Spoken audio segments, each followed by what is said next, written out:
Hello, Hi, Shama. Yosta, how are you? Yeah, I'm good. Thank you. I'll be right back. Okay. I've made you a co-host.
Hi.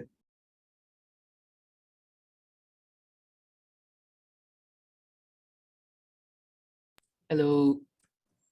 Hello. Hi, this is Zaid. This is my second time here. Okay, hello, Zaid. How is going? এই তো চলছে ভাই। এর আগে আপনি ছিলেন না last কলতে? লাস্টের টাইমে ছিলাম। সারিয়া। Was the last one? Yeah, that was the Wonder Woman, right? Yeah. হ্যাঁ।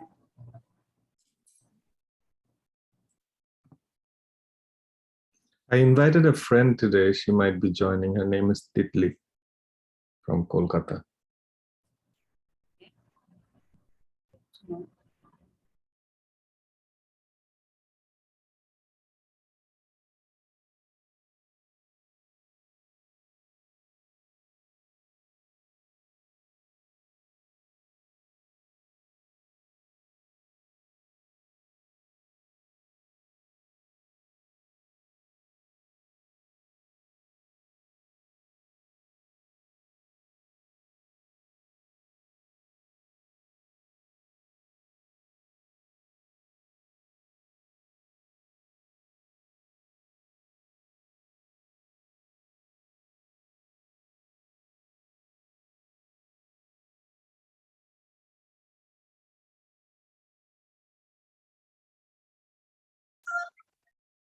Hi, Titli.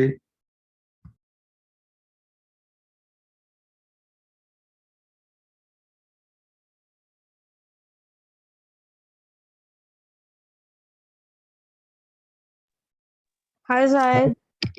Hey, glad you could join. Yeah, thank you. Josh.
Hi, everyone. This is Hey, from Hair Story. Hi. Hi, Ziad. hi. Nice to see you. Same here. I was telling you about my friend Titli. She's joined. Oh, and hi. Hi, Titli. You are from Kolkata, right? Yes, hi, I'm from Kolkata. Wow, we have an international audience. How awesome. Thank you. Well, Sister Library actually originates from India. So, Okay. yeah. Okay. It started by Akitami, who's an indigenous artist. She's from the Hill Tracks, and she works in Bombay. So she's the original, and the physical sister library is in Bombay. I didn't know that. Okay, good.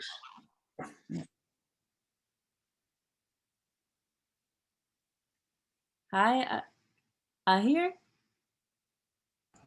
Hi everyone. Hello. Lovely to see a different audience today. Yeah, I can see someone. I don't know. Ich lerne Deutsch in German. I started learning still, so I thought it would be cool if I share Islamic Deutsch. Probably I will get here a few friends who are learning Deutsch. We don't, yeah, I don't think there are a lot of German speakers here. Who, or maybe not? Who speaks German here? Yeah, here probably here is not German speakers, but I believe here is the person who loves German. So the story of the association of the Goethe Institute with the Sister Library and her story foundation with Sister Library actually is the connection is the library and love of reading, but the language that we've read in the most, I think, is English so far, and we do look for sisters who are willing to read in Bangla, but just unfortunately it hasn't happened as often as we'd like. But we haven't read in German yet, though we will read some German authors at some point this year. I think that's in the plan.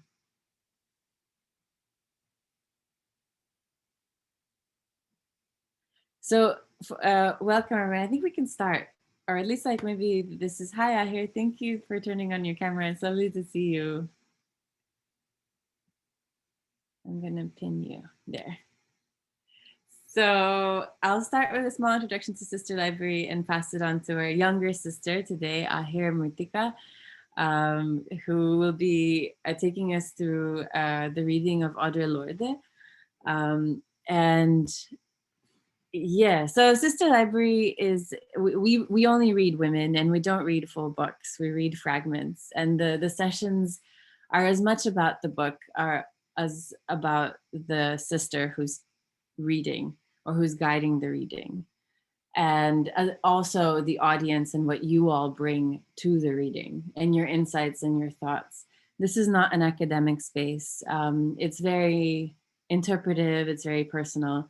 And its objective is to bring to light works by women which are a lot of the time like they fall through the cracks, or just because people do read less women than they read men. And Akitami, who is the founder of Sister Library, she's a radical to the extent that, like, I think 7 years ago at this point, she stopped reading works by men altogether. And as a PhD student, it's very difficult, but she's still managed. And you know, I asked her how that has transformed her worldview, and dramatically, like she just is. She says she's more in tune with and more at peace with her natural like thinking processes and feeling processes, which I found to be an interesting answer. And we've continued her. She came to Dhaka for the summit 2 years ago almost, and brought 100 books, which were stationed at the Goethe Library. This is pre-COVID, and for 4 days, and people were invited to come and explore the books. And then she hosted a couple of readings. One of them was of Sultana's Dream.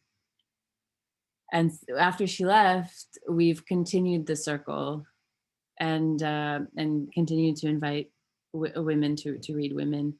The circle is of course open to all genders, but the sisters are always women, or the or non-cis. We had a reading recently by Kotapa Anakramo, who read a beautiful book, which was a collection of queer narratives that was published. And I think if any of you are interested, just message me and I can help you find that book, and maybe even link you the recording. So yeah, this is the Sister Library. We've been on a little bit of a break, and now we're back with Aahir Mrittika, who is, she also runs a podcast. And I'd love, actually, Aahir, can you start by like talking a little bit about your podcast and what it's about? Because it sounds like it's amazing. Yeah, and Shoma is here from the Goethe. She's the other moderator, and the way that it works is if you want to read, you raise your hand, and the screen share will always be like of the reading, but I'll also link the file in the chat so you can download it for yourself. So you raise your hand and you read for as much as you want to, and when you want to stop, you stop, and then we discuss what you've just read. Yeah, so Aahir, take it away. Tell us a little bit about yourself and about your podcast. Thank you. Okay, introductions are always so hard because I will now proceed to absolutely dissociate from my personhood. But hi everyone, it's so exciting to be here. I'm Aahir. I am an activist writer from Dhaka. I'm currently doing my undergraduate, and my podcast is called Not Here For. We formed it with Gotha under Gotha. My friends from Gotha are here, and a lot of my good friends are here as well. It's so good to see you. But that's about it. Not Here For is a place where we discuss historical and contemporary injustice, but through a South Asian feminist lens. That's about it for me and my podcast. But if you have any questions, you can ask me in the chat. And I'm so excited to read Lorde with all of you. I love her work so much.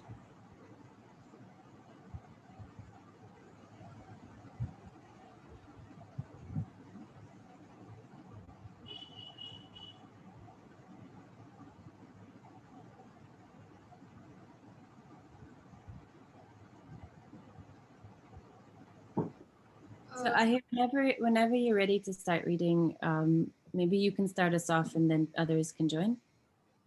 Yeah, could we zoom in a little bit? This is really, the writing is really small.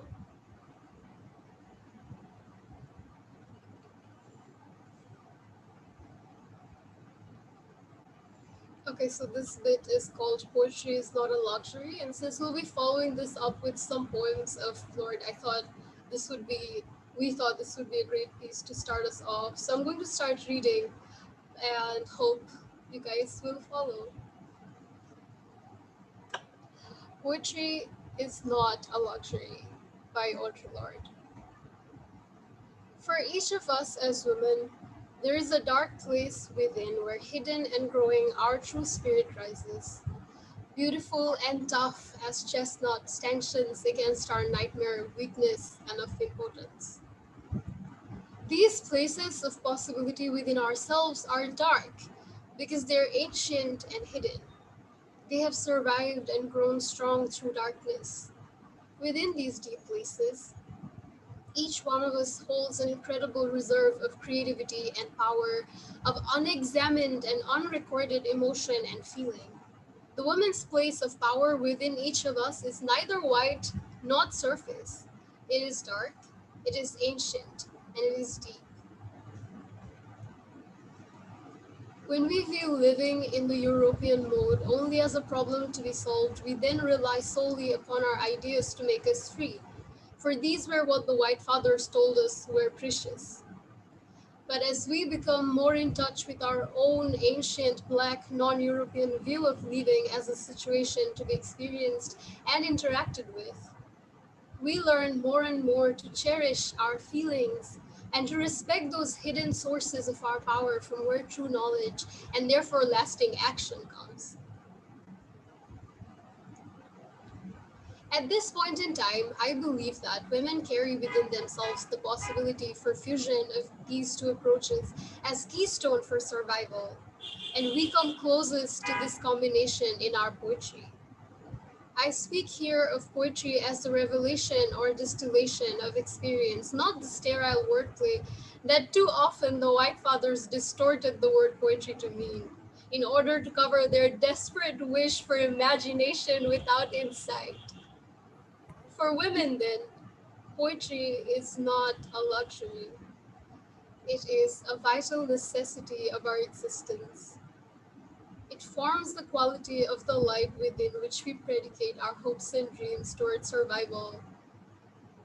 And Katrina, could you scroll a little bit? Survival and change. First made into language, then into idea, then into more tangible action. I think Shagur, you can read next.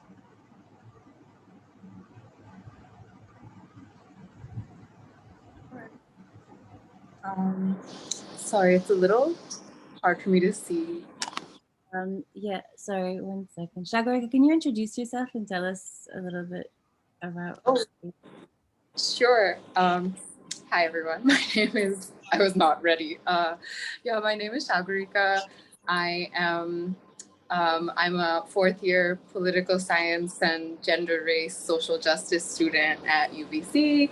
I am passionate about poetry, women and justice, and Aahir Mrittika, which is why I'm here today. And yeah, I will get right into it then. For within structures defined by profit, by linear power, by institutional dehumanization, our feelings were not meant to survive. Kept around as unavoidable adjuncts or pleasant pastimes, feelings were meant to kneel to thought, as we were meant to kneel to men. But women have survived as poets, and there are no new pains. We have felt them all already. We have hidden that fact in the same place where we have hidden our power. They lie in our dreams, and it is our dreams that point the way to freedom. They are made realizable through our poems that give us the strength and courage to see, to feel, to speak, and to dare. If what we need to dream, to move our spirits most deeply and directly toward and through promise is a luxury, then we have given up the core, the fountain of our power and our womanness. We have given up the future of our worlds. For there are no new ideas. There are only new ways of making them felt, of examining what our ideas really mean, feel like on Sunday morning at 7 a.m. or on a Wednesday at 7 p.m. after brunch, during wild love, making war, giving birth, while we suffer the old longings, battle the old warnings and fears of being silent and impotent and alone, while tasting our new possibilities and strength. Thank you. Thank you. That was awesome. That was a really good reading. Thank you so much, Shagor. I think we can, sorry, did someone want to say? Yeah, I think Jahid also raised his hand to read, probably. Yeah, that was before, I think the reading's done, right? So, We'll thanks. move on to poems next, so maybe you can start us Okay, there. sure. Okay, but before moving on, do we kind of want to share our thoughts on what we just read? Anyone can start us off. Just unmute and please say what you want to.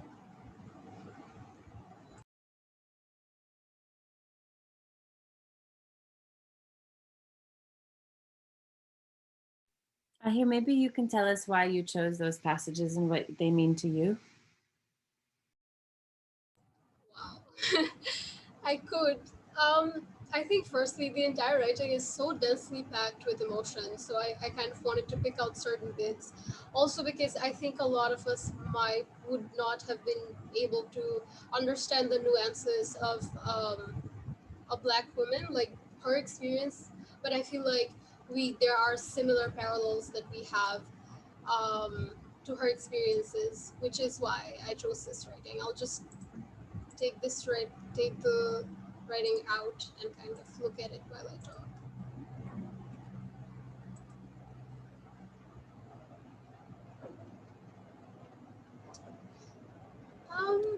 I think I primarily chose this because I remember Shagor actually, I first heard it because Shagor read it out to me a while back. Um, and I don't know, just thinking about the fact that our experiences come with so much weight, and you know how lived experiences are always deprioritized from some crazy hypothetical that men want to debate on, which is why they don't give lived experiences value. um, I think this piece kind of tells us why our lived experience is also a form of knowledge, um, and our lived experiences can be made into poetry because all of us have those experiences that define us, and the trauma and the violence. And I feel like a lot, like a way to put those into language is through poetry, or at least has been for me personally, because sometimes it is so difficult. I don't think language, like mundane language, exists for us to be able to express how you're feeling. So poetry serves as a way to finally be able to surface some of those emotions.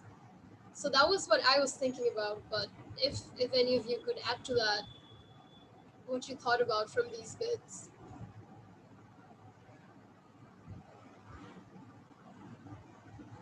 You can say anything. You can say it was a bad piece of writing if you want, like a bad piece to choose.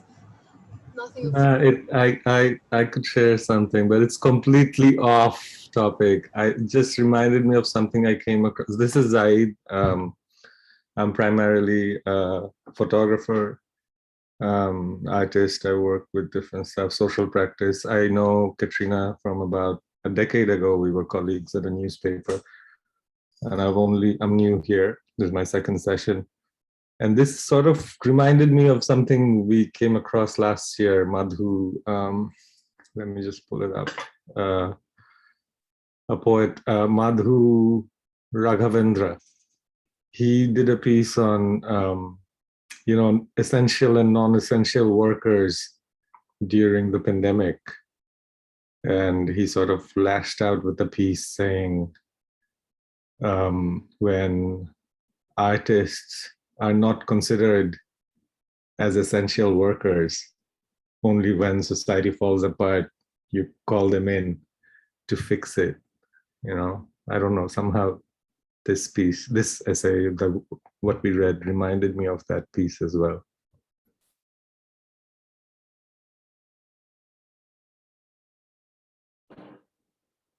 If I could. Completely irrelevant.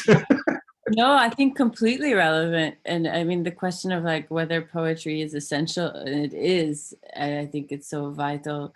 And actually the reason why the reason why I chose Aahir and asked her to read Lorde is because Aahir is a poet, and it's such a important medium. And for me, it's like more than the medium. It's the vitality that's expressed in this essay. um it really resonates. So I find your comment really relevant. Thank you.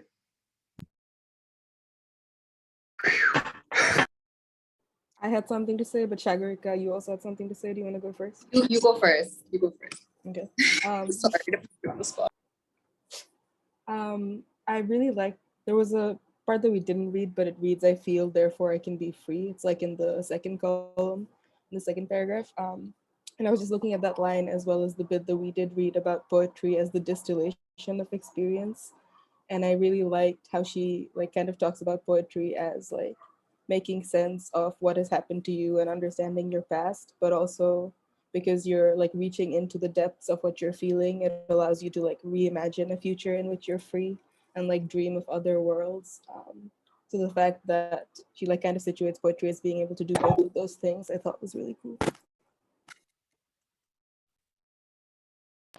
I'm so glad that Sadia brought up that quote because I was going to talk about that one. And I think the whole line is just so powerful. And the first time I read this essay, it found me in a really fragmented time in my life. And it felt like an embrace from the past and future. And so the line reads, the white fathers told us, I think, therefore I am.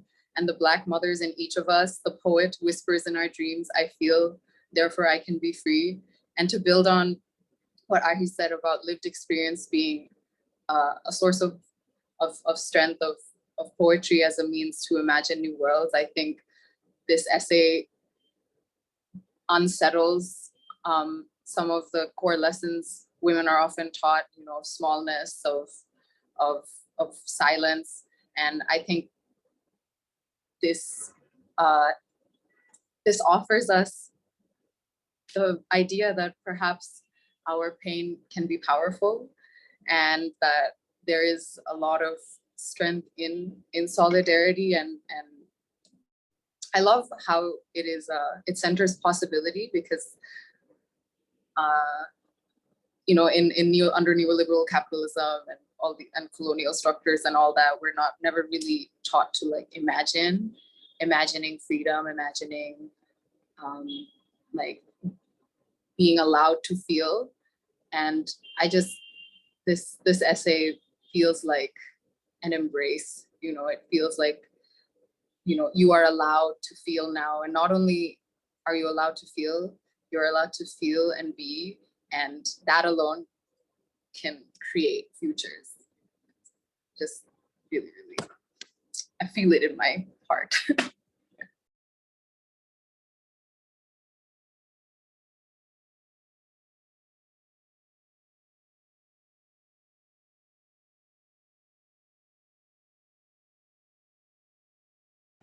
Every time any of you, also like my friends and my feminist friends, they just open their mouth and describe something, it automatically feels like, wow, this is exactly what I wanted to say. How did they say it? So I feel like this is also sort of, poetry also acts like that, giving us language and just vocabulary to kind of word our thoughts, which is incredible. It's always an instant like, how did you do that? How did you say exactly what I was feeling? I didn't know words could do that.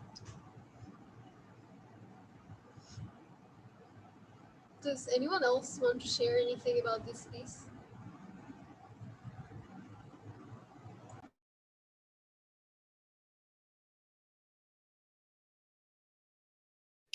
I just wanted to share how, while reading this, it made me reflect on what Aki had said, describing her experience not reading men, and how it made her more in tune with her nature, because it's like our thoughts and feelings are often so subverted by exterior influences, and by tuning into how other women are feeling and seeing the world, she kind of drew closer to herself. So that was an interesting insight that I had while reading this.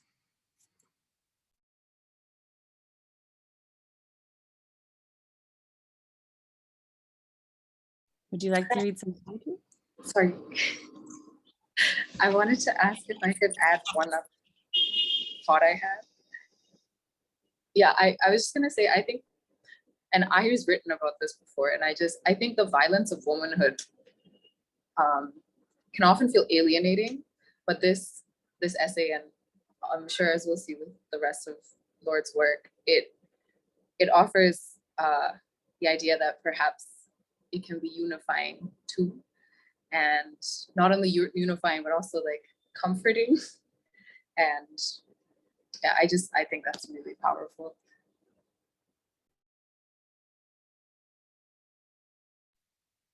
Agreed.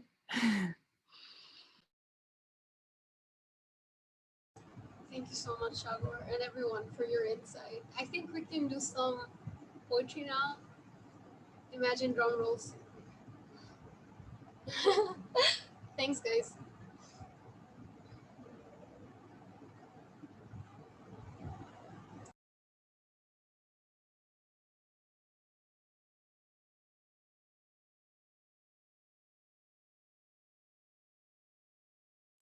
Okay, so anyone could start us off.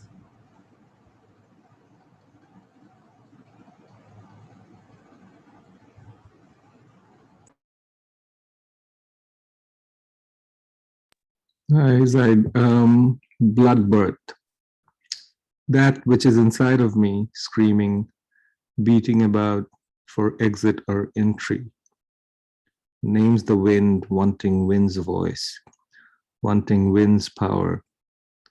It is not my heart, and I am trying to tell this without art or embellishment, with bits of me flying out in all directions, screams, memories, old pieces of flesh, struck off like dry bark from a felled tree, bearing up or out, holding or bring forth, child or demon.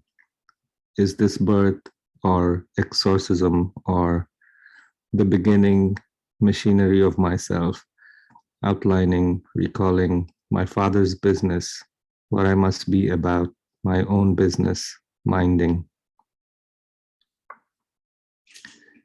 Shall I split or be cut down by a word's complexion or the lack of it?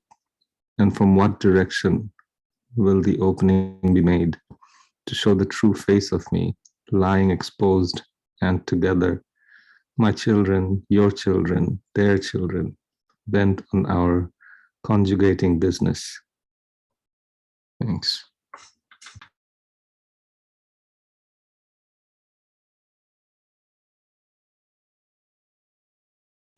I think there's another page of this. No, Yes. sorry, it comes twice, but this is the end of the poem. Oh, okay.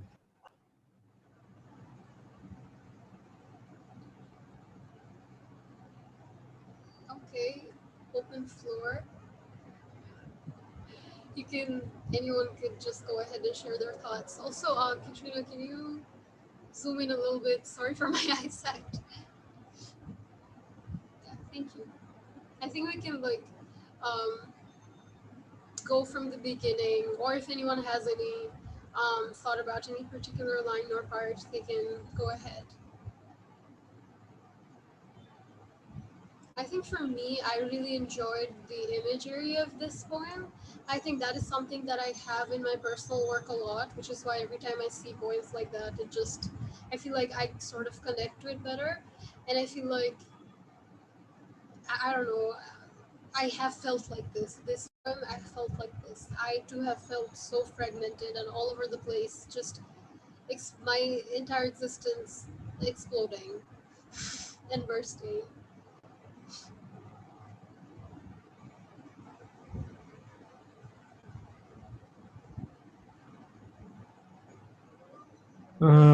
Like when there's something that needs to be said, Bangla English milai kotha koi. Katrina, you know some Bangla, right? Yeah. Yeah, so যখন ভিতরে একটা এরকম ব্যাপার ঘটে যায় এটা বলতেই হবে. Sometimes it's not even you, something that needs to come out from you. It's not necessarily always you. I don't know. ওই ফিলিংটাই আমাকে দিচ্ছে যে ওটা বলাটা জরুরি, needs to come out, and then we try to give shape and form to that. And so ওই জায়গাটা আমার কাছে খুব মজা লাগছে, winds voice, you know. So wind তো আমরা শেপ ফর্ম দিতে পারি না, কিন্তু ওইখানে যখন একটা ভয়েস অ্যাড করা হয় তখন যেটা জরুরি, ভিতর থেকে বেরোনো যেটা জরুরি, সেটা তখন ওই ইয়ার্নিংটা, ওই আর্জটা শুরুর দিকে, মানে ওইটা আমি না, আবার একটা জায়গায় মনে বলছে it's not my heart. So that part is very interesting to me, that not necessarily my heart, আমার হার্ট থেকে বেরোচ্ছে না, কিন্তু আমার মাধ্যমে বেরোচ্ছে।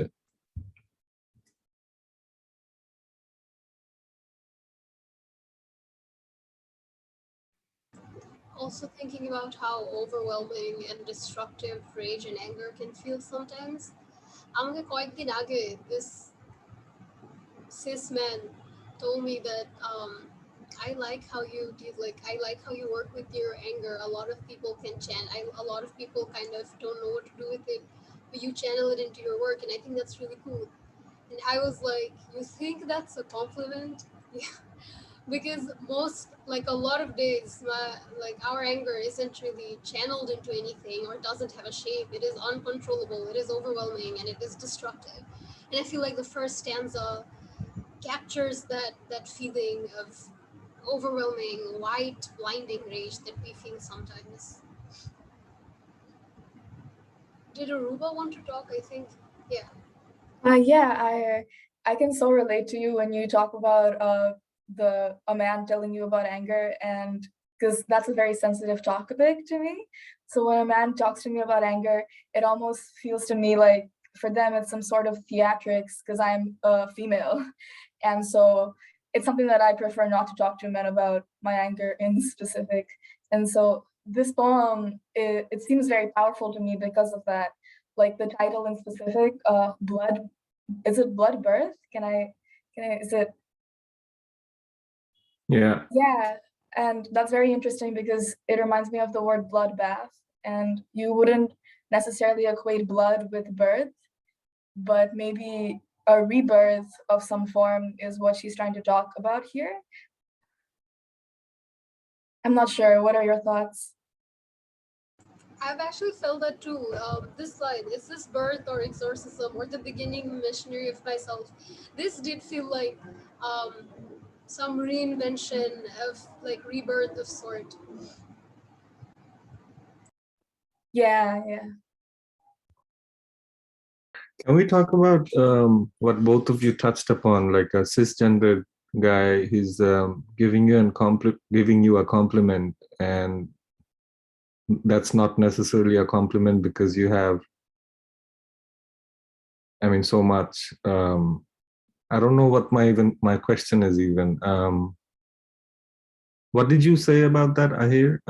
When he said that, you in your mind it wasn't a compliment, or? I was just wondering whether there's something there to learn. Because I'm thinking, if you have that skill, I want to learn it because I have anger issues, which I don't know if it's to do with my gender. It's just generally when I look at the world, I get very angry. Yeah, I feel like for a lot of us, anger, when we talk about anger or rage, it isn't necessarily about having anger issues or dealing with anger in general. It's more of anger as a reactionary experience to the kind of injustice and violence that we've been subjected to, because obviously everything should make us angry, because Lorde said anger is a smoke signal. It shows us that something is wrong because our minds are reacting that way. And the thing I was talking about was, it felt like I was complimented for being small, for being quieter, for not challenging them enough, because they said something like, you know, your anger is controlled. And also it felt like a lie in the sense that I don't think, I feel like if someone else has anything to add to this, and then maybe some of you here can vouch for this, I feel like it would be lying to myself and others if I were to treat anger as this just as this helpful emotion that drives us, because anger is also uncontrollable, and I keep saying destructive because it can be destructive sometimes, unfortunately even self-destructive, but it is valid given our experiences. So I feel like I did not want to be complimented for managing to um, quiet down my anger in a way that made them comfortable, because I want them to be uncomfortable and questioned, and thinking about how they could improve things. So yeah, that was what I meant by it. Also, I feel like a lot of our discussion, if it gets alienating, because a lot of it is, a lot of Lord's work is around womanhood. I feel like if it's alienating in terms of gender, and if you're someone who's non-binary or like male or any other gender, like I don't know. I just want to say that I hope that like there are still common grounds, and I feel like I hope we can talk about this, because this was something that I was kind of worried about, worried whether these bits will have space for everyone. But I hope we can make space for everyone through this reading.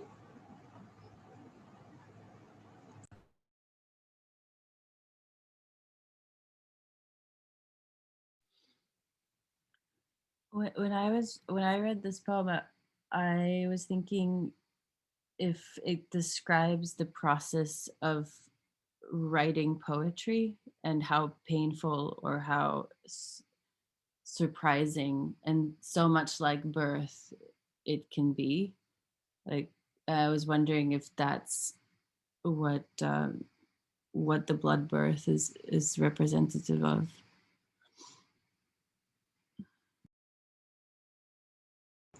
Yeah, and I think the first line, that which is inside of me screaming, beating about for exit or entry, I feel like that bit could also be about poetry wanting to kind of come out of your being.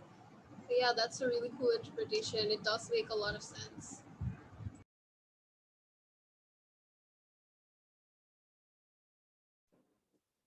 I was thinking about how society teaches men to externalize their anger and women to internalize their anger. And the line about is this birth or exorcism or the beginning machinery of myself, it reminded me of how, and Aahir, you touched on this too, how, the anger of women is so policed. And it's like, how much are you allowed to feel? What are you allowed to feel? What can you do with those feelings? And I wonder if, with this, and I mean, personally, as someone with a lot of anger, um, it is a very ugly process figuring out what to do with it, how to get it out of me, because I was never taught that my anger was valid, that it was something that I was even allowed to feel. But it is, a natural result of injustice and of bearing injustice and violence. And so I wonder if, in this poem, Audre Lorde is also like negotiating anger within herself, and like, trying to understand, is this something I need to like exercise? Is it something I need to remove from me? Is it something where I can be reborn? Or perhaps is it something that I can work with? And the fact that it's titled Blood Birth, like Aruba, I think, it's such a violent process, figuring out what to do with all this rage, all this all the invalidation and that comes with presenting as a woman. So I don't know, it's a very violent but important process, I think. And yeah, can we be reborn in this rage? Thank you, Shagor, and everyone else for your insight. I think if no one else has anything to add to that, we can move on to the next poem.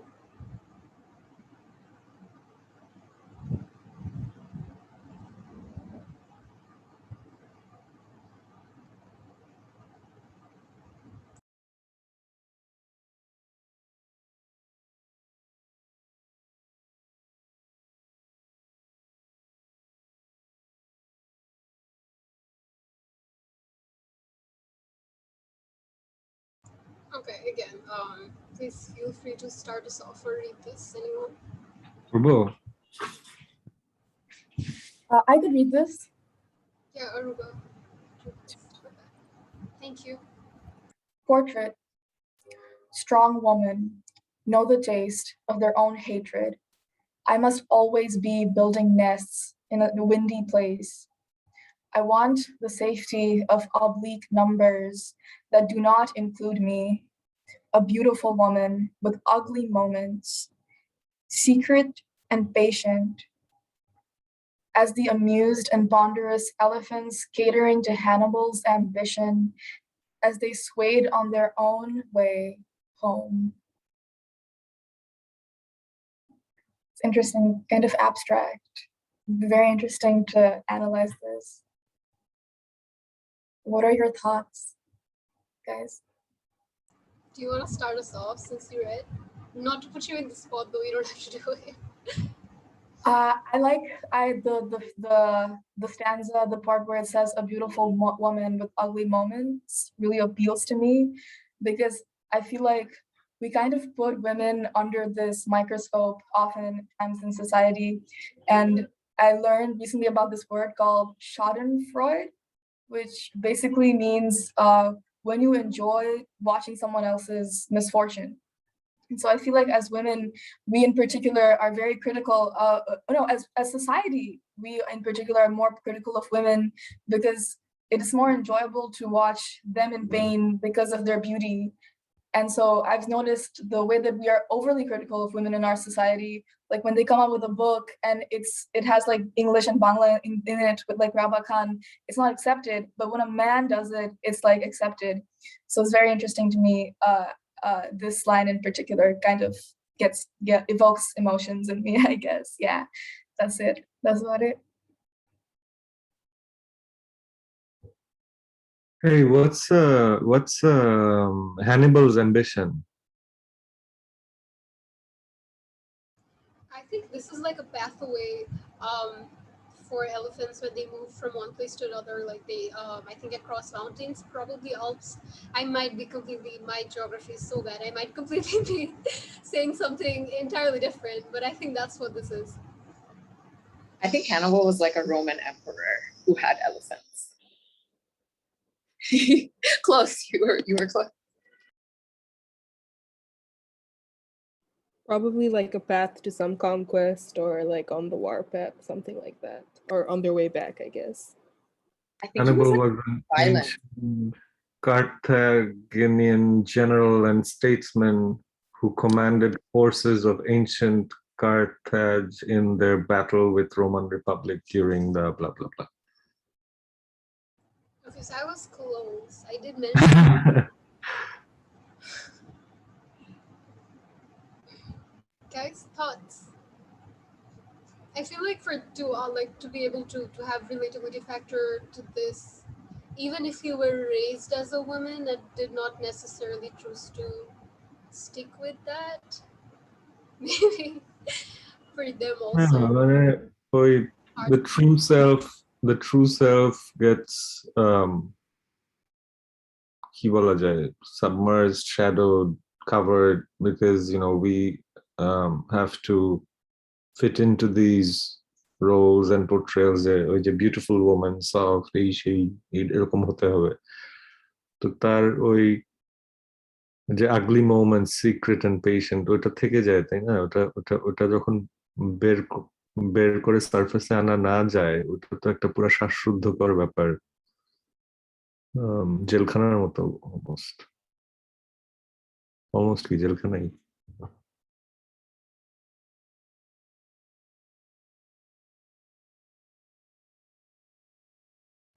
Does anyone want to say anything about strong women know the taste of their own hatred? I must always be building nests in a windy place.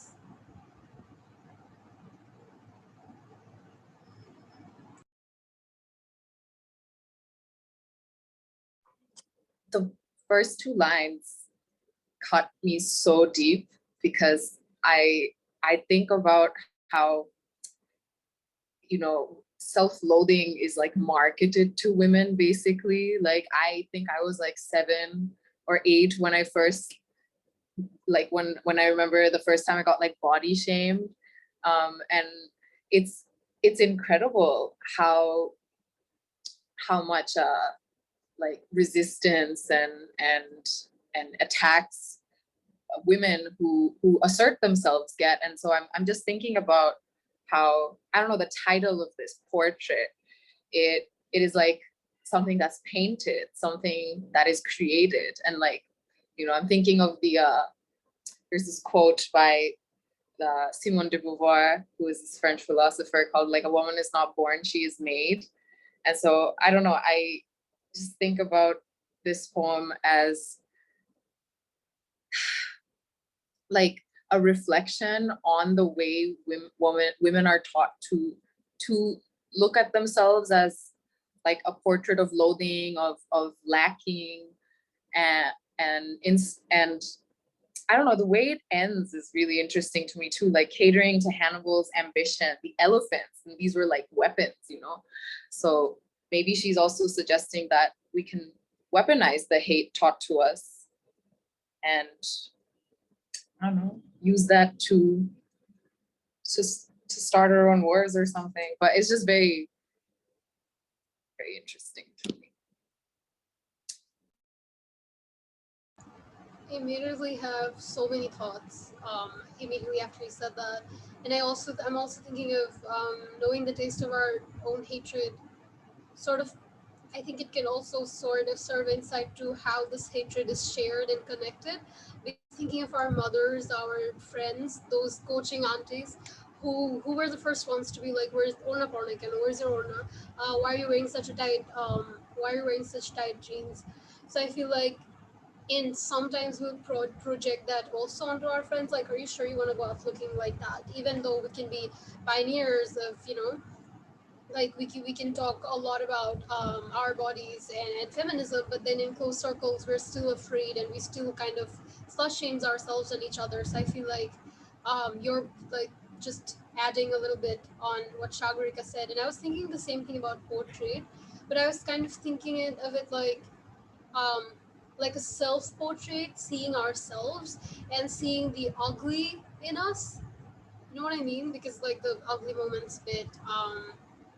Also, when you talked about the last part about the elephants and catering to Hannibal's ambition, now that I know that they're an emperor, thinking about how this hatred, as you said, like it's part of a system that is fed to us, and like the capitalist structure trying to sell us skincare and makeup, and we are kind of all like elephants marching for that system, and like it's not for our own war but for Hannibal's war. So we are all like players in this and not necessarily like an autonomous sense of like an autonomous body with our own ambitions. So I don't know, maybe like I'm going like really far, but I don't know, what Shagor said just made me think of this metaphor a little bit. I don't know if Lord meant that, but it's just something that I thought of. It makes a lot of sense because it says catering to Hannibal's ambition. So the way that you're saying it, it makes it sound like a game of chess, you know, with pawns and stuff. So that is interesting.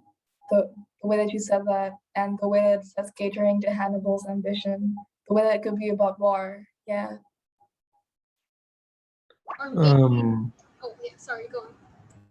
Well, yeah, safety of oblique numbers. What does that mean? I want the safety of oblique numbers that do not include me.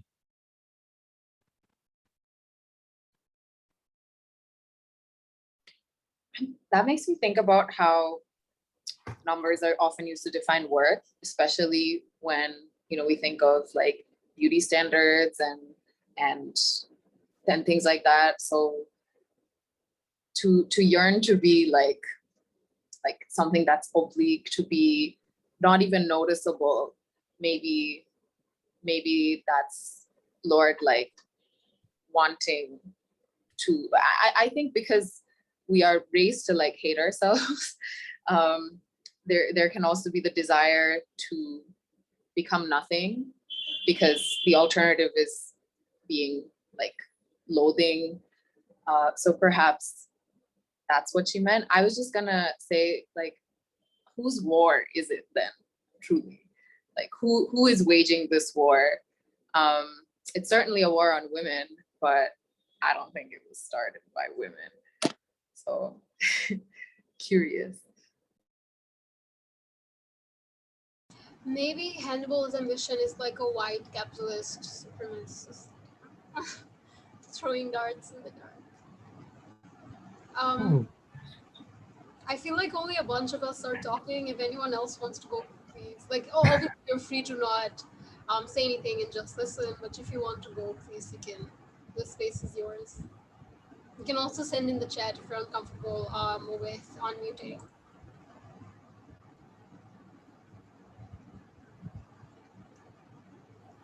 Ahona? Ahona wants to. Hi, I just wanted to share something. It might not make any sense, so feel free to tell me that I don't make any sense. But I think I must always be building nests in a windy place really stuck out to me. It's like such a simple image, but like a nest is an absolute necessity to existence for a bird's existence, but like they're struggling to make exactly that. And then it goes on to, I want the safety of oblique numbers that do not include me. So kind of like how women are always struggling to fit into the society that wasn't really made for them. And we're always fighting for existence. And like, she has like said it in such a beautiful way. And that just like really, really stuck out to me.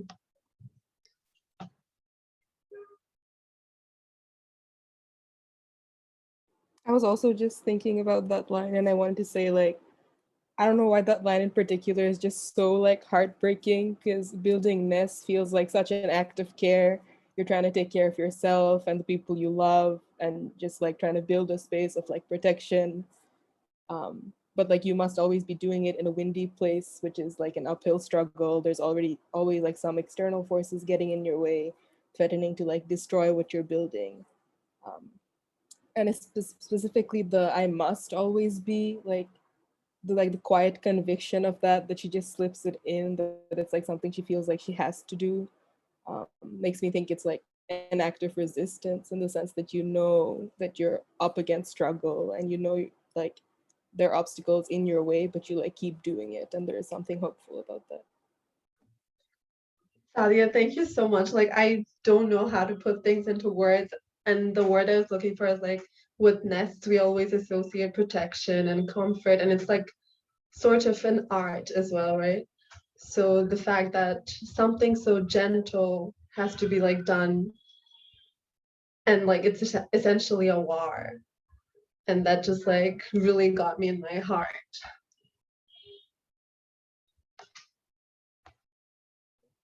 I think the way I thought was like a complete antithesis of Sabia's one, because when I read out, I must always be building nests in windy places. It reminded me of like marriage. There is echo. We cannot hear you properly. It was pretty psychedelic. Is it better now? No, it's Same. good. I'll go later. That's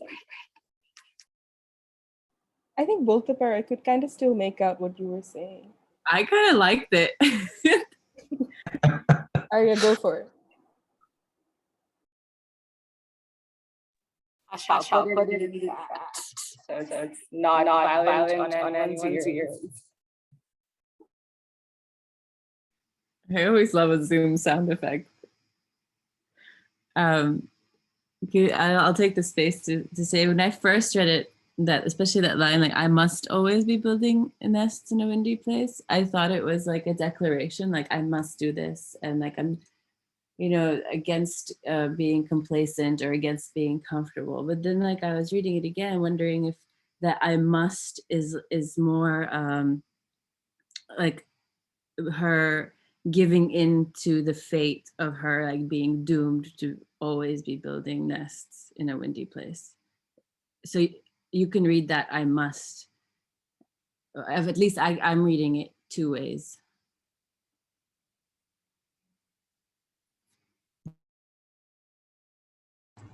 Arya, do you want to try again? I wasn't saying anything because I actually liked the psychedelic vibe of it. Do you want to try again? Okay, Arya sent it in the chat. Should I read it? I'll just read it out.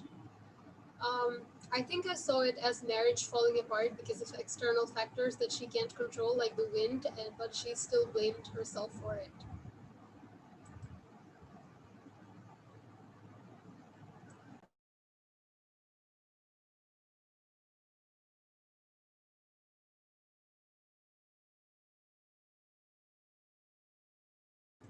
That's interesting. Also because nests are often, like when I read nests, I thought of a home, maybe.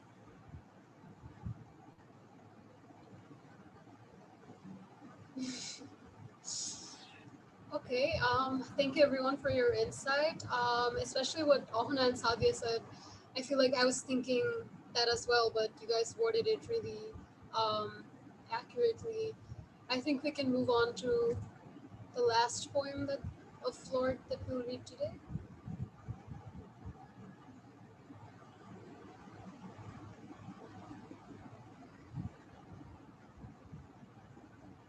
Okay, who wants to read this? I can go. A question of climate. I learned to be honest the way I learned to swim. Dropped into the inevitable, my father's thumbs and my hairless armpits. About to give way, I'm trying to surface, carefully, remembering the water's shadow-legged mass. Cannons of salt exploding, my nostrils rage, and for years, my powerful breaststroke was a declaration of war.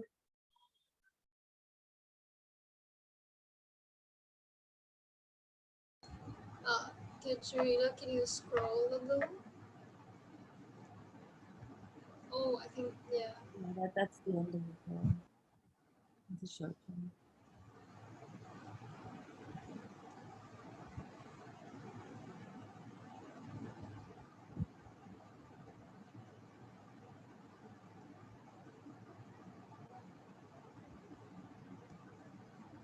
Okay, thoughts? Sorry, I zoned out. I was processing the poem, although I read it before. But thoughts? Ohana, do you want to? Okay. Everyone reads the poem so nicely. Honestly, I feel like I could keep listening to you guys, just reading and reading.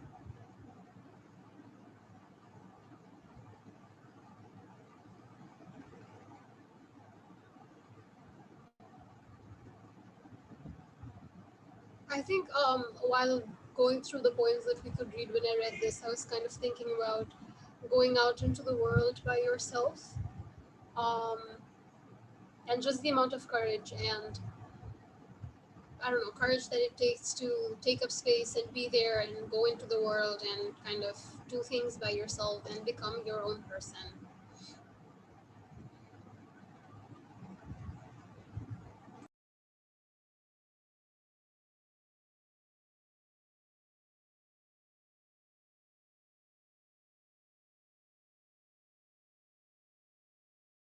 Do we not have thoughts about this? Because that's also okay.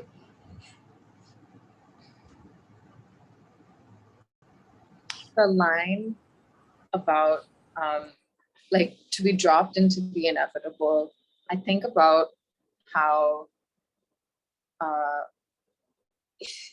women are often forced to internalize a worthlessness, and even the act of even like considering taking up space is such a daring thing.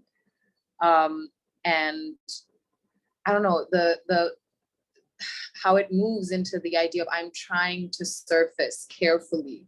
We take up space, but we must do it with caution.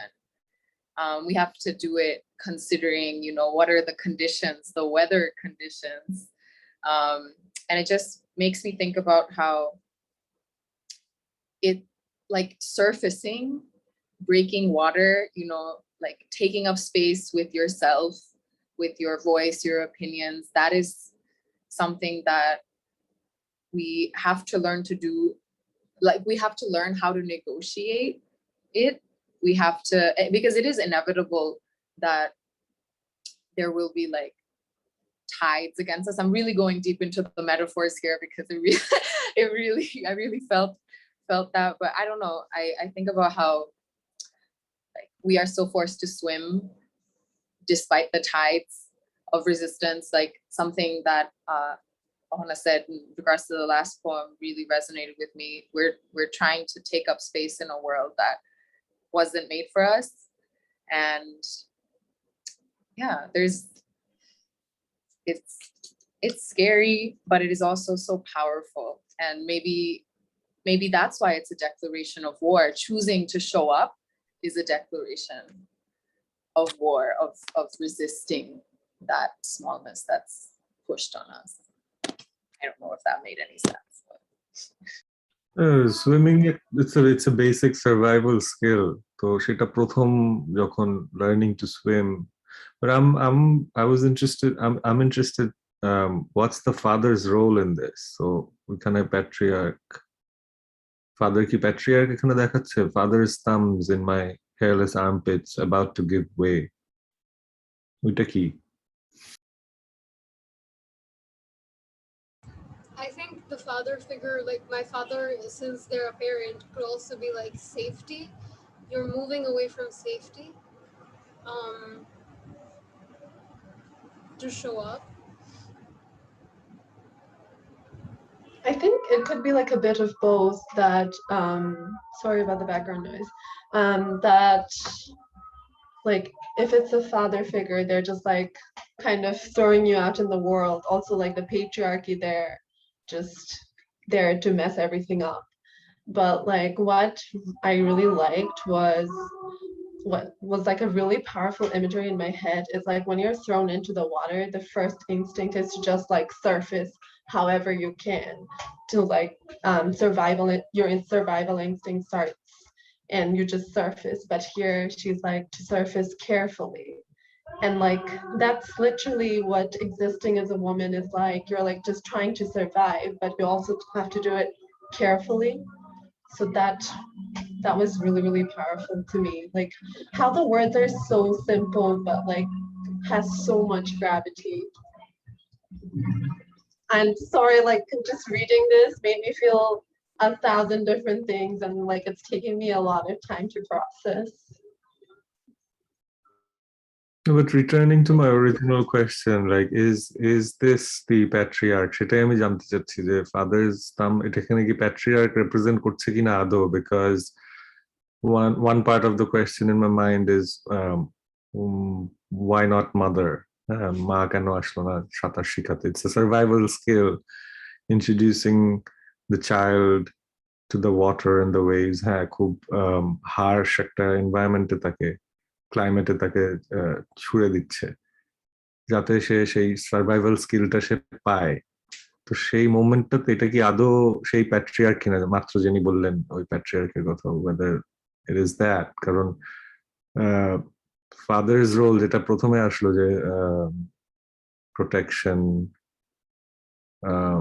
ওখানেও তো care থাকতে পারে। So এখানে মা কেন ওই ক্লাইমেটের সাথে ইন্ট্রোডিউসটা কেন মা করে দিচ্ছে না, বাবা কেন সেই জায়গাটা?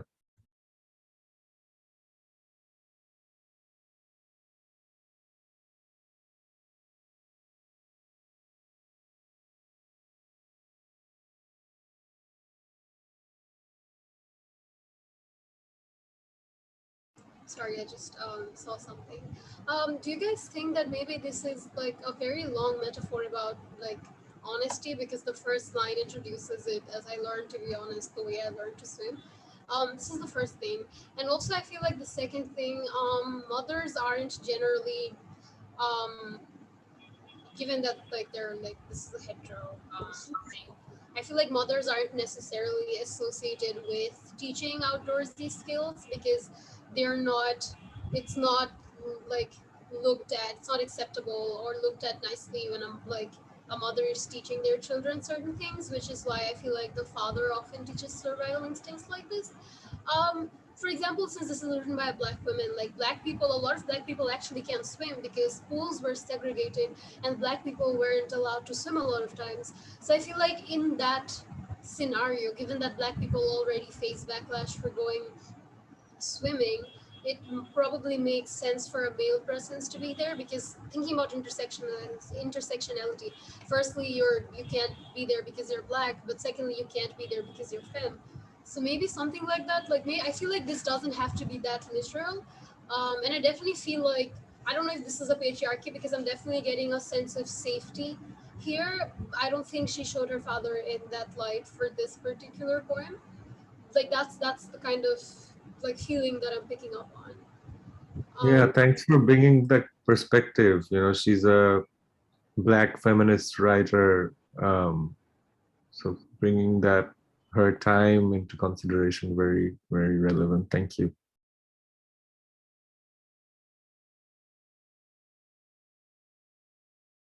Guys, do we have any more thoughts on this? I see a lot of new people joined. Hi, guys.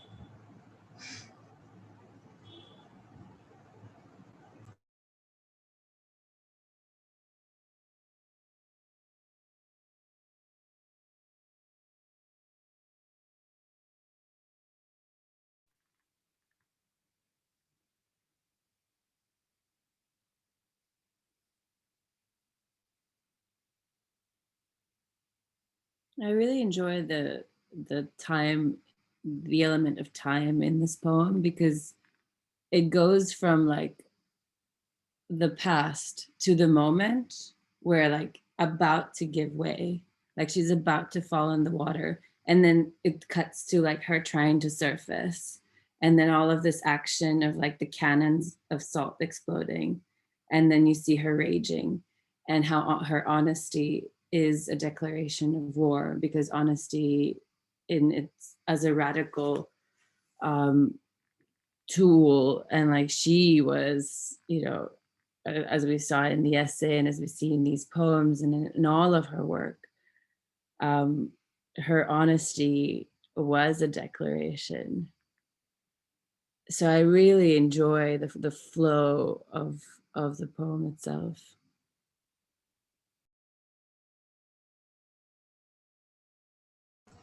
Also, you know how it said, my nostrils rage, and for years, my powerful breaststroke was a declaration of war. It just, now that you mentioned the time thing, it just makes me think that since the beginning of her existence, and since the beginning of when she learned to exist or learned what this meant, since then it's been a war for her, something of that sort. Like, that was her first step, sort of taking, you know, taking autonomy and swimming by herself after her father lets go of her.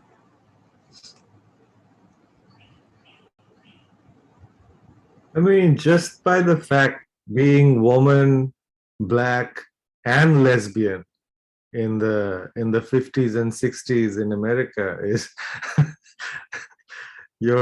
আমার ক্যাটরিনার কথাটা খুব ভালো লাগছে. Just, you know, your honesty is war. It is a declaration. Just being honest about it, coming out, is just that itself is war.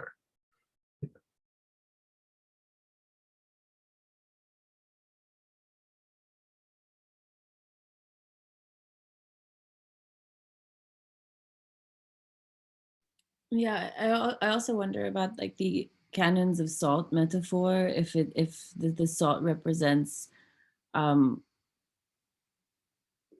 the like either tears or the past, whereas you have, you know, you have the myth of Persephone who looked back and turned into salt, and then you have biblical stories of like being punished by turning into salt pillars. And I wonder if like by being honest and waging these wars, the past is kind of like exploded and a new future is possible.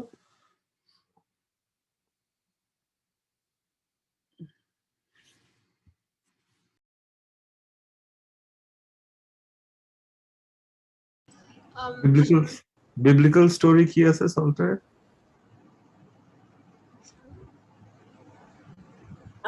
I'm not that well versed in the Bible, but I think there is one punishment. I don't remember what the sin was. I can look it up.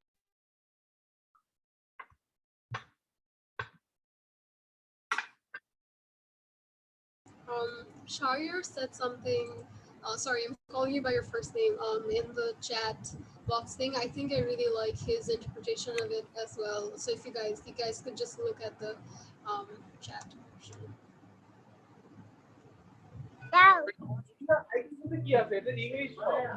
তুমি কি পাচ্ছ বুঝছো?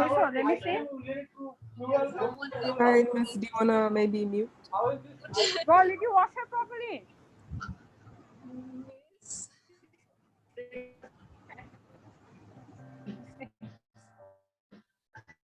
No. I think Katerina, if you're the host, you could mute. Yeah, sure.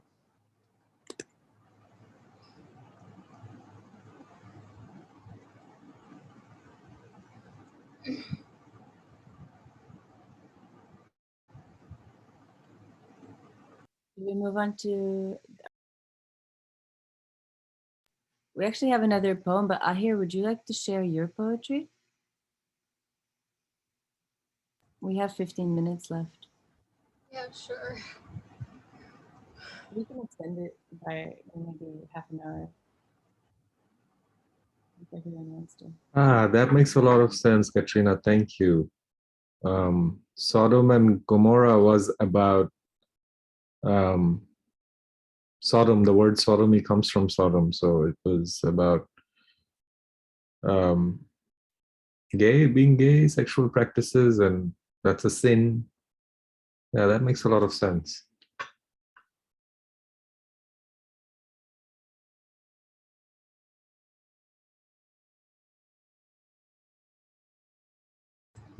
Also wanted to mention, since we have 15 minutes left and some people did come late, like I feel like we can go a little bit overboard if that's okay, and you can leave at 8:30 if you have other engagements. Is that okay, Katrina? I know we didn't account for this.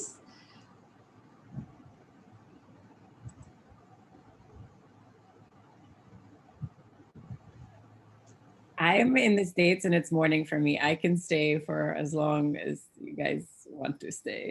So the library is open as long as there are people in it. Yes.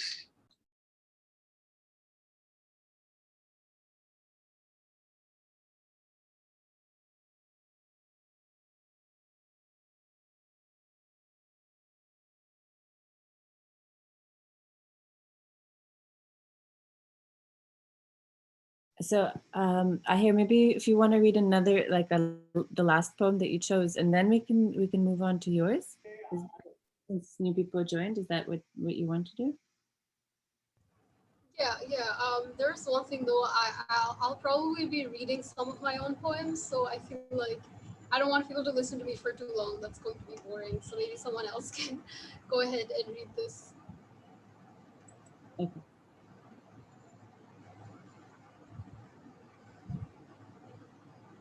Okay, anyone can read this.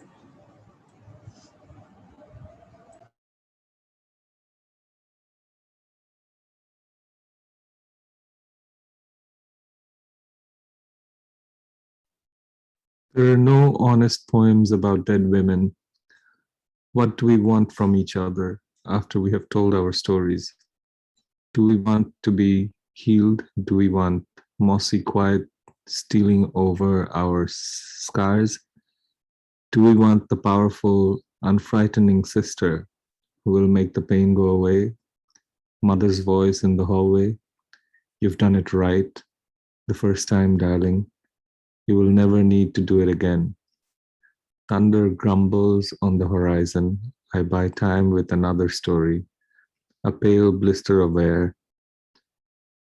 Cadences of dead flesh obscure the bowels.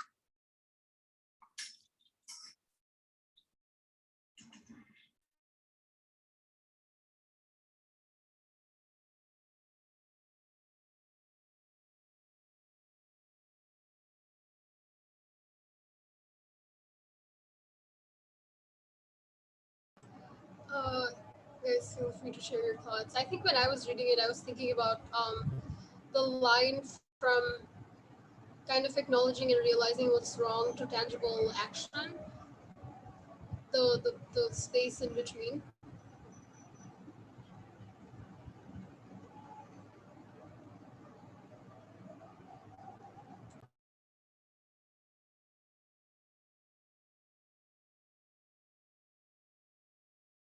This poem made me think about like the incommunicability of grief, like how hard it can be to speak of grief, and especially fragmentation.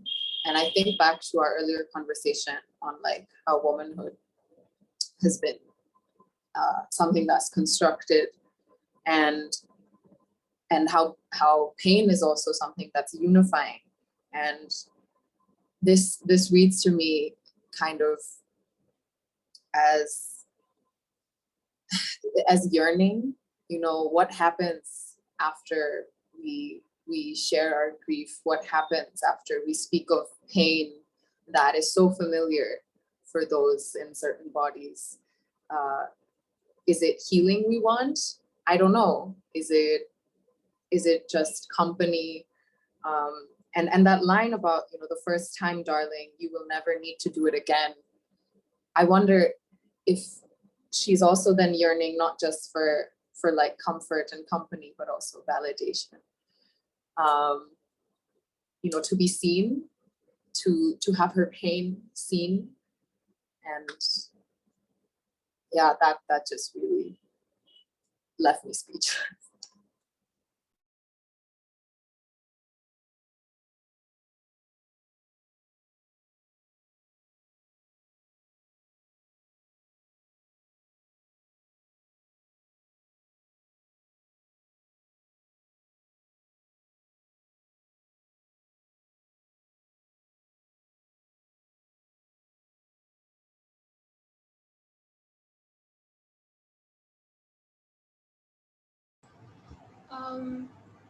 Does anyone else have thoughts on this? Thank you, Shagor, for your insight.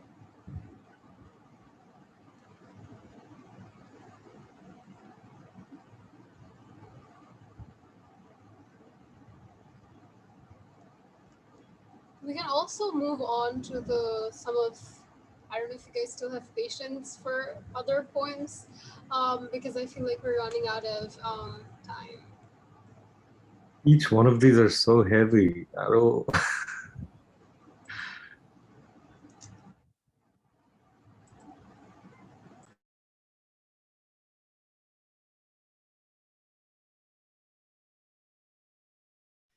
Okay, the crowd is demanding. So here, I'm switching. Is that okay with you? Yeah, so I actually had I had a sequence of poems, but there are some poems, two of them actually. I have 4 poems. I don't know if we'll get to read all of that, maybe 2 or 3, but one of them is about my friends that I wrote after just hanging out with them one afternoon, because I am in love with my friends, if you didn't know.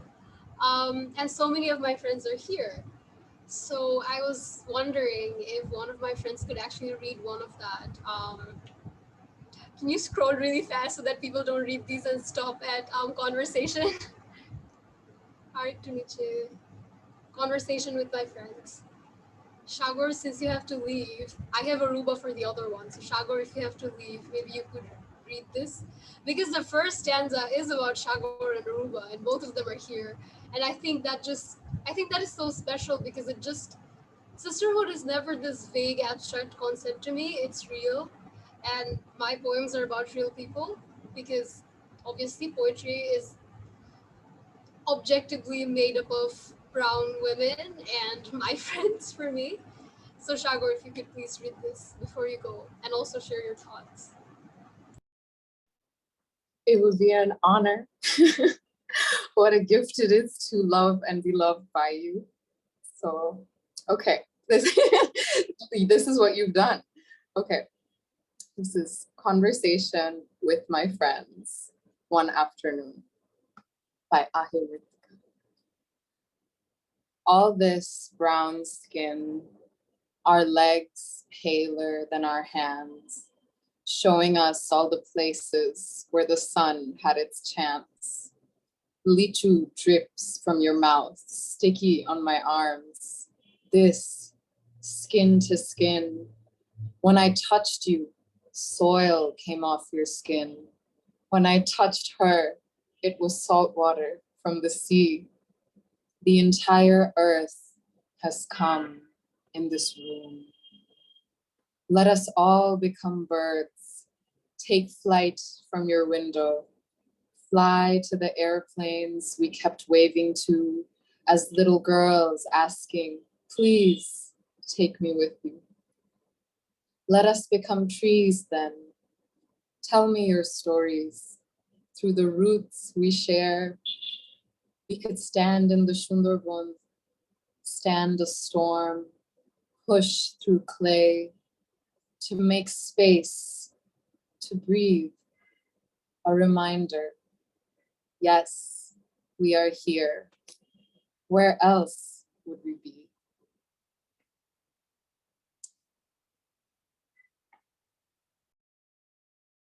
Katerina, can you scroll a little bit? There's more. Oh, yeah, I'm crying too, everybody, internally. Thank you so much. Okay. Or let us be this afternoon. The morning has ended. We don't have to rush to make cha for our fathers. And evening isn't here yet to wash grease off plates. Let us become anything that isn't daughters, wives, mothers. Let us be birds instead, or trees, or this afternoon.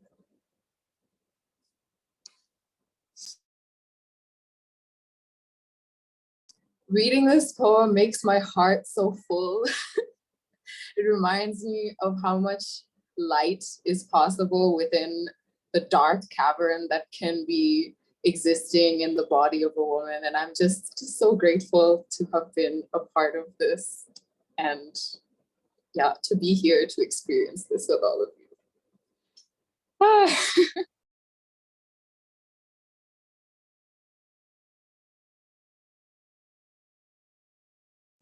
You always read it so beautifully. I feel like I hang on to every word you say. Only because the words make it so easy. Well, so this entire call was just Shagor and me and my friends being this way. Guys, thoughts? This will be interesting because everyone can give their thoughts, and then I wrote this so I can kind of give my thoughts and just, I don't know, I think it's very interesting because we often read works by people who are dead. But yeah, I want to know what everyone thinks about this if you are comfortable sharing.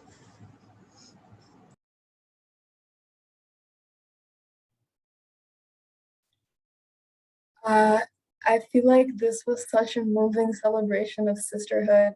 I'm still kind of speechless, but you're right about how it's like the writers that we read are kind of dead, and you can tell that you're alive because everything here is so relatable and contemporary, like from the grease on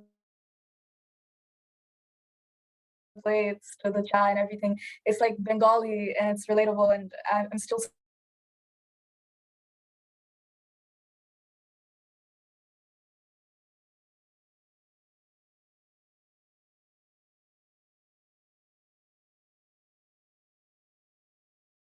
I think it's your internet, maybe.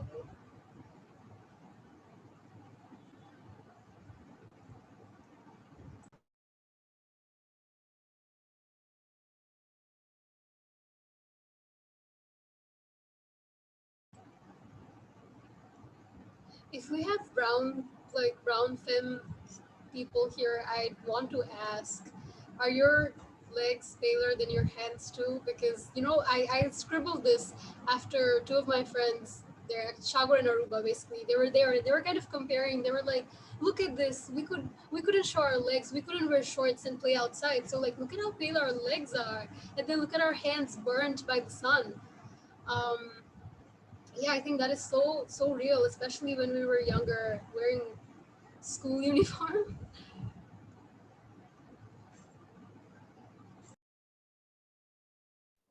I think about the afternoon this poem was inspired by, and the thought that comes to mind is how easy it was to love and being, and I think sisterhood is something that I personally never knew or fathomed, because womanhood has always been such an alienating experience for me, such a devastating and alienating experience. But just this shared sense of often unspoken pain and unspoken anxiety, but and also this affection, this love, this care. Rereading these words just reminds me of how much power there is in caring and loving and just being present with people, even if you may not have the words then. Just presence is enough.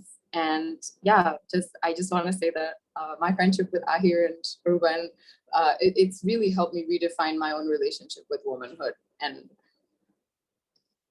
it is a gift now. I always, like, growing up, I think অনেক শুনতাম যে হ্যাঁ মেয়ে শব্দটা যেভাবে বলতো, it was always such like a snarled thing. Like, it was so, like, I remember feeling disgusted when someone would call me me.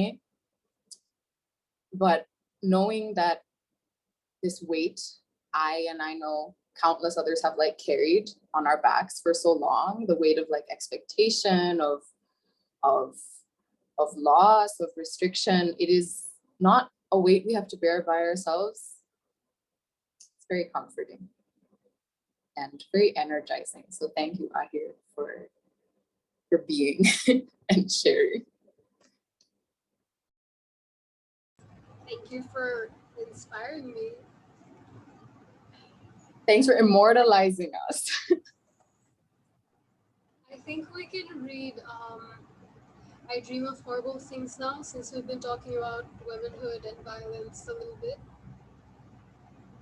এই ওটাই যাওয়ার আগে আমি জাস্ট একটু সবার কাছ থেকে বিদায় নিয়ে নিচ্ছি। Thank you, it was beautiful session and this last poem was just beautiful.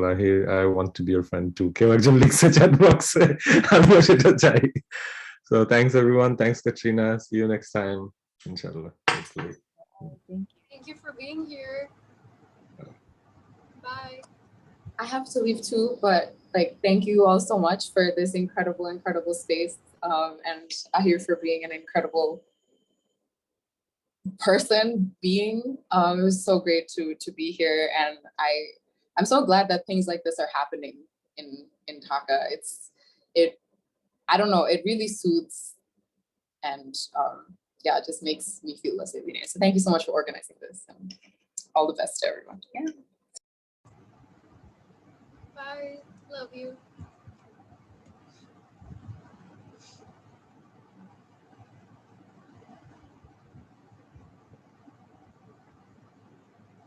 Okay, I feel like I'll read this, very intimidated, but Katrina, could you zoom in? I am once more asking you to zoom in.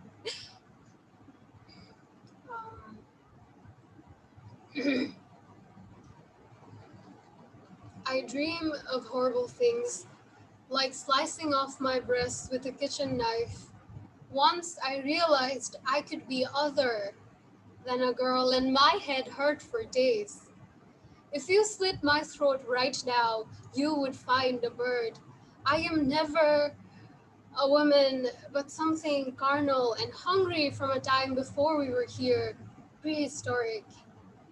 Maybe this is what being alive is.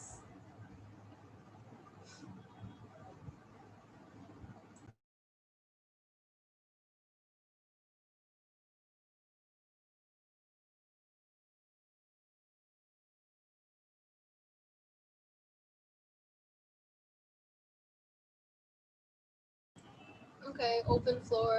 Anyone can say anything that they feel, and you get to verify whether the now alive writer meant that.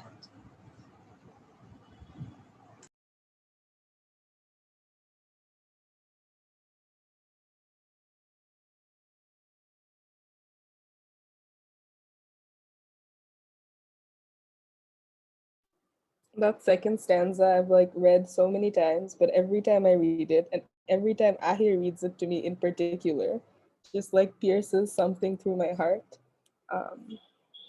And I don't think my relationship with like figuring out I could be other than a girl was similar. But there's just something about what the stanza looks like. Just like maybe it's disorienting, but also like opening up this like realm of possibilities. Like I didn't have people to look to like help figure out my gender identity. And it was like overwhelming, but also really liberating. And I don't know, that's just such a good stanza. I'm never gonna get over it.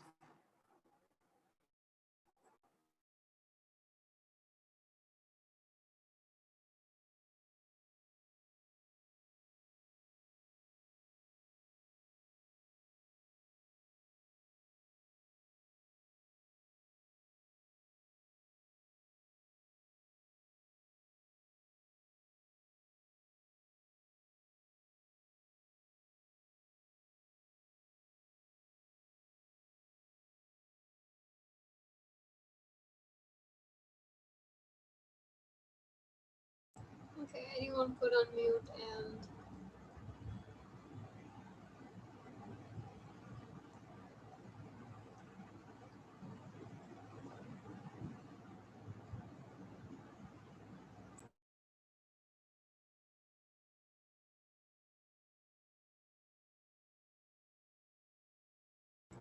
okay, I think a lot of feedback is in the chat box, so you guys could take a look at that. I think um, I wrote about this, and I think Sadia can actually explain this better than me because we had this conversation a couple of days ago. But the idea of womanhood being so rigid and violent, because as it comes with womanhood, you know, the sexualization of our bodies, the moment we hit puberty, and even before that, the abuse, the violence, the male gaze, the unsafety in the territory of womanhood. I think for a lot of us experiencing that, it feels safer to move away from that and explore other forms of gender. And obviously that is not same for every non-binary person. It is not the same experience for them, but I definitely think this is an aspect for some of us where womanhood becomes so terrifying for us, where womanhood becomes equivalent to violence, that we want to move away from that place because that place isn't for us and that place isn't where we feel safe. And yeah, I think that's what I was thinking about.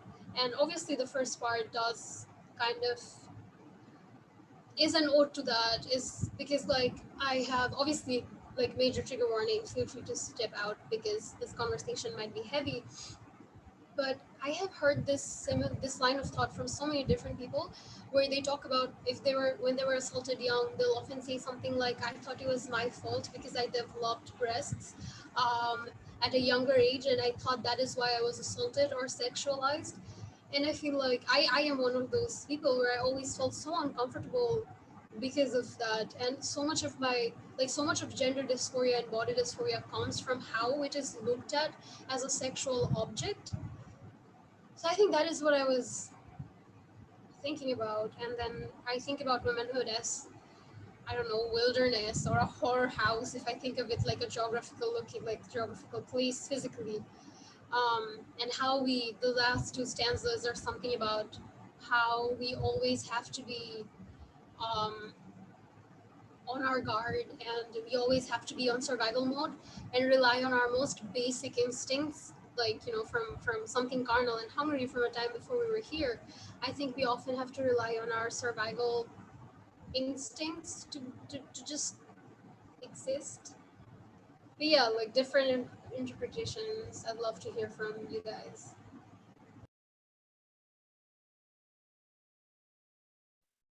Is my audio okay?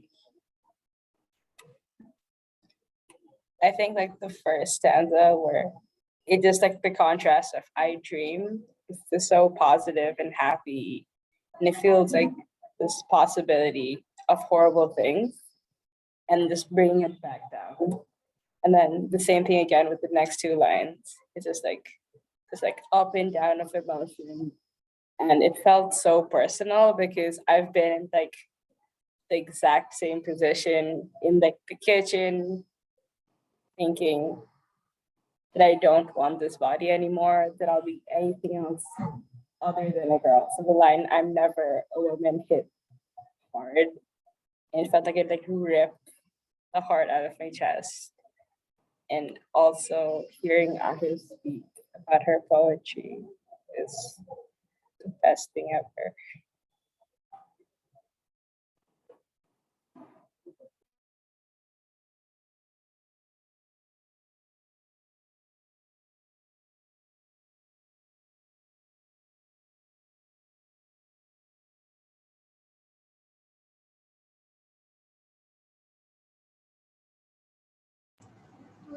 We can move on to the next poem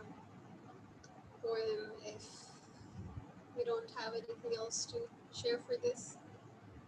Oluki, maybe?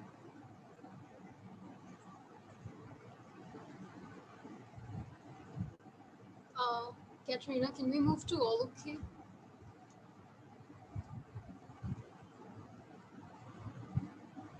I meant Oluki.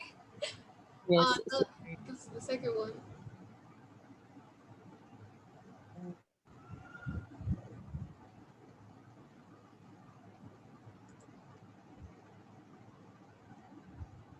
I've never read this out loud, which is essentially why I wanted to read this. But Oluki is a word that I've been called so many times. Also, this will probably be the last poem since we went over time. Okay. Spilled tea over expensive emerald tablecloths, lost earrings and rough hands, tripping over nothing, laughing like the storm. This daughter flies around the house. Thunder crackles each time she touches the ground. Not the sun or the joyous tunes of harmonica or the sweet Bengali mangoes of summer compare with her eyes. Eyes of brown, like cinnamon, a secret spice, a little sweet, a little bitter. This is the child with clouds for a soul. This is the child who brings tears to her home. Like a fish that cannot swim or a sour orange, the daughter is not a wife. Not a person, not enough, not a mother, we shall call her monster. Claws for hands, everything she touches turns black as poison drools down, blankets everything in sticky pitch black tragedy.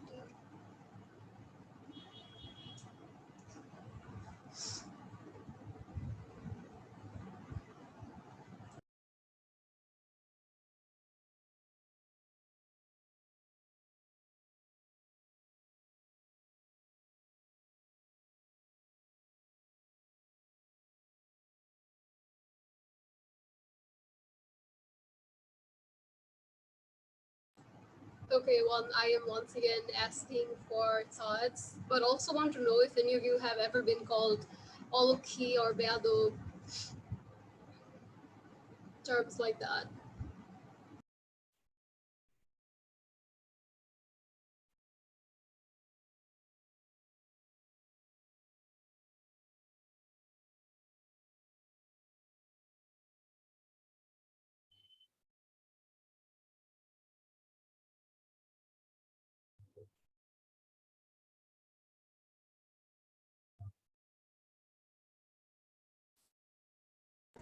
Also, guys, you can literally just unmute and talk. I know some people came a lot late, but you don't really have to type it out if you can. Like, you can talk. Aruba, did you want to say something?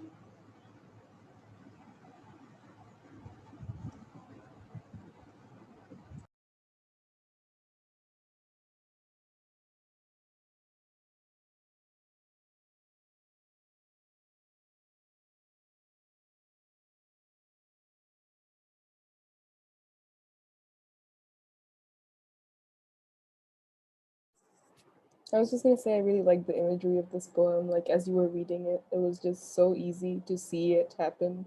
Especially like I want to say lines 2 through 6, and also how much of the imagery feels like personal, like it's from here, like it's familiar. That's really cool. Hey, I was muted. I was actually, I didn't realize I was muted. I'm so sorry. Can you hear me? Uh, I wanted to say that I love this poem so much because the first few stanzas give me this Bangla academia vibe to it. We're talking about harmonicas and Bengali Bangla mangoes and things like that, which usually I really haven't read poems about this yet, and so I'm really excited to read the rest of your poems as well, Aahir. And the second part of it really evokes a lot of emotions because I think it talks about how women kind of see the value of men see the value of women in relation to them, like that lady, that woman is your wife or your daughter, and so I don't think that's really right. And I like how you're giving attention to that, and it's something that needs to be talked about in the form of poetry. Like we talk about it in Facebook posts and stuff, but I want to see these things being talked about in poetry, so I'm so glad that someone is finally doing it.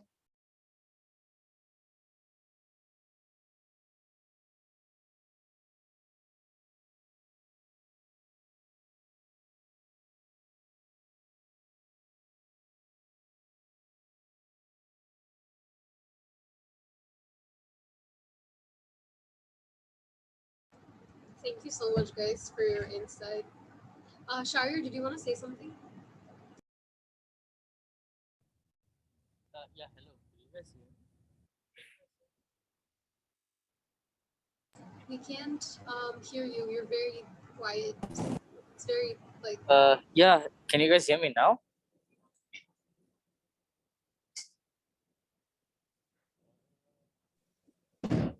Yes.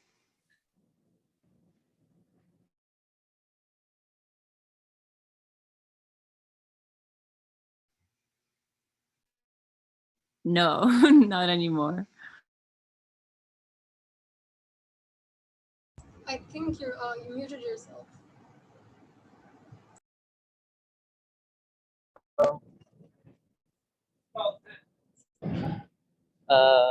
Yeah, can you guys hear me now? Yeah. Oh yeah. So I actually want to know your thoughts because I'm more interested in hearing your thoughts and others' thoughts rather than sharing mine because I feel like I have typed a lot actually.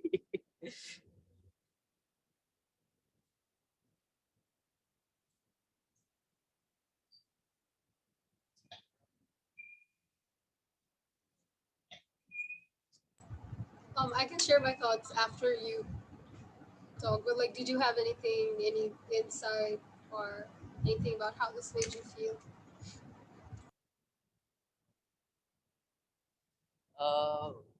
I do. I No, I don't. I have any thoughts actually. I'm sorry. I'm sorry if you're hearing the background noise. Actually, I'm in the bus right now. I'm going back home from work. So yeah. Oh my god! Thank you so much for joining, despite all of that, and also for all of the typed feedback. I don't know how you typed that on the bus, but thank you. That means a lot. Oh, thank you for your kind messages. I really appreciate it, and thank you for reading. Thank you very much for reading. I really appreciate it a lot.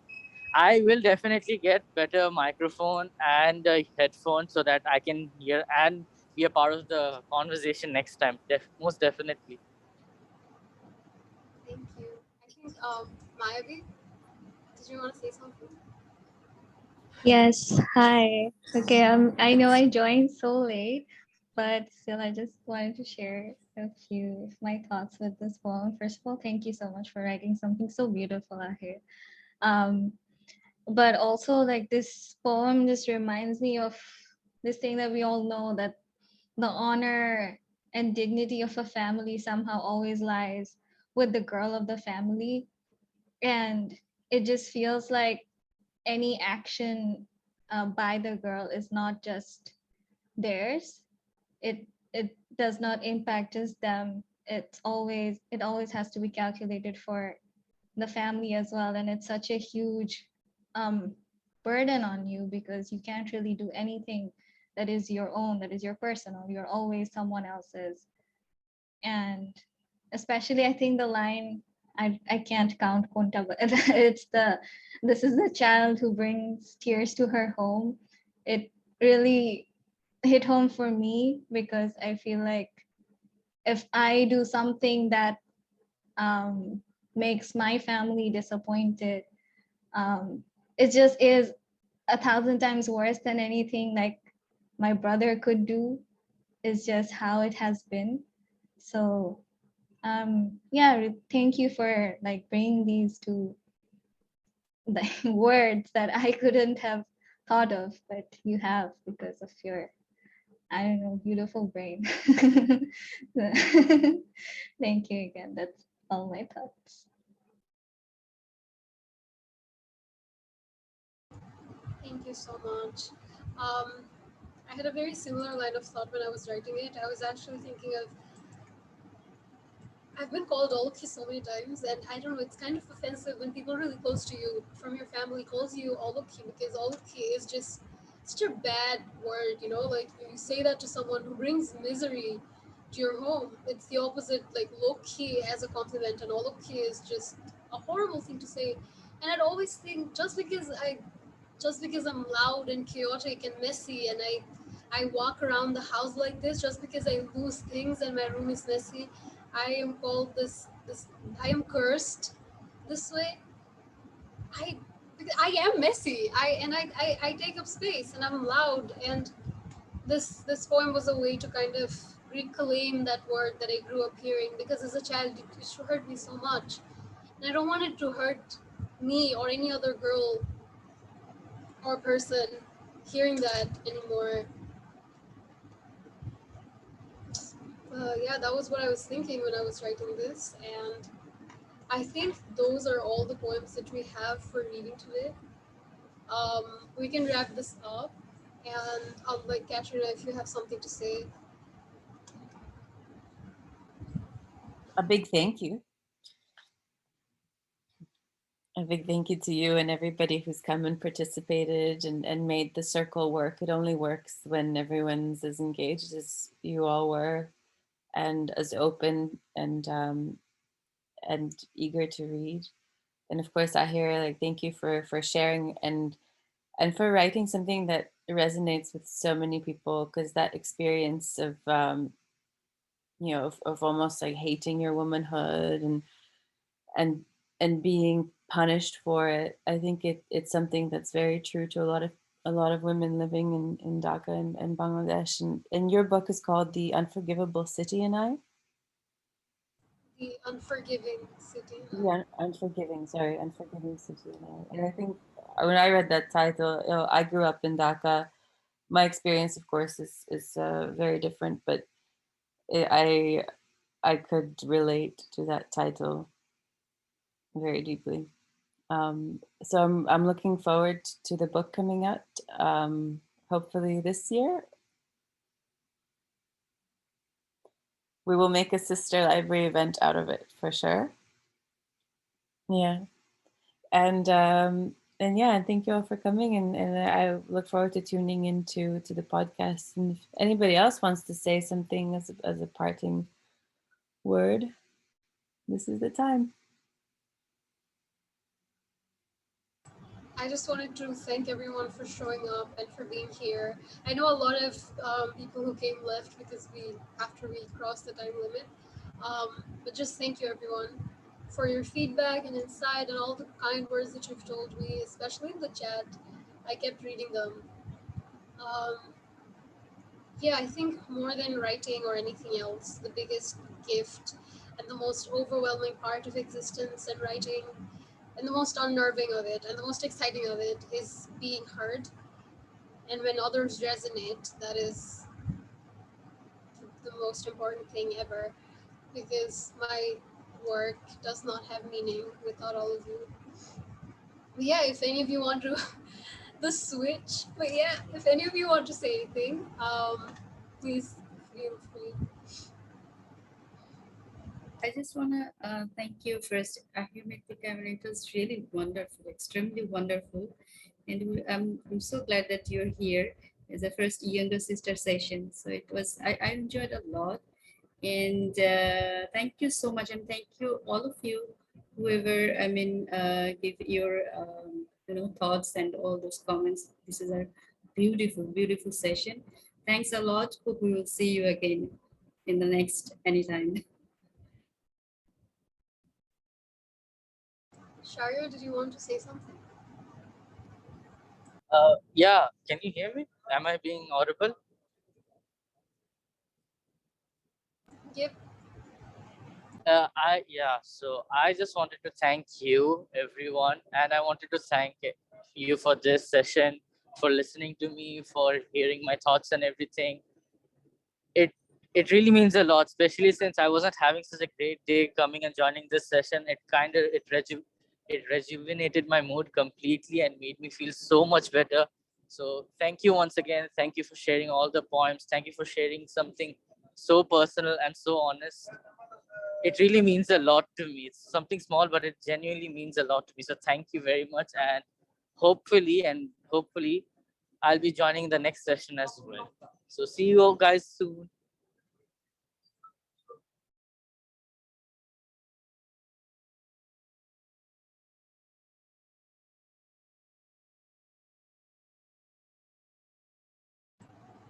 Okay, I think we can leave now or end this meeting.